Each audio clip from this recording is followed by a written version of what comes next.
ത്രിയേക ദൈവത്തിൻ്റെ തിരുനാമത്തിന് മഹത്വം ഉണ്ടാകട്ടെ.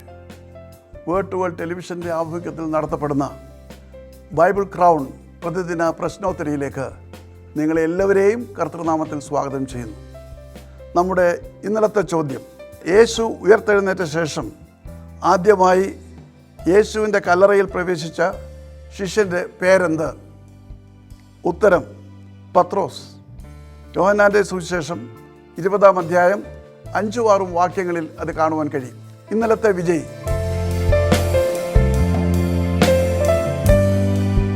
ഇന്നത്തെ ചോദ്യം, യാക്കോബിൻ്റെ മകനായ യോസെഫിന് എത്ര ഇളയ സഹോദരങ്ങൾ ഉണ്ടായിരുന്നു? ചോദ്യം ഞാൻ ആവർത്തിക്കുന്നു. യാക്കോബിൻ്റെ മകനായ യോസെഫിന് എത്ര ഇളയ സഹോദരങ്ങൾ ഉണ്ടായിരുന്നു? ഉത്തരം വേഗത്തിൽ അറിയിക്കുക, സമ്മാനം നേടുക. ദൈവം നമ്മെ അനുഗ്രഹിക്കട്ടെ.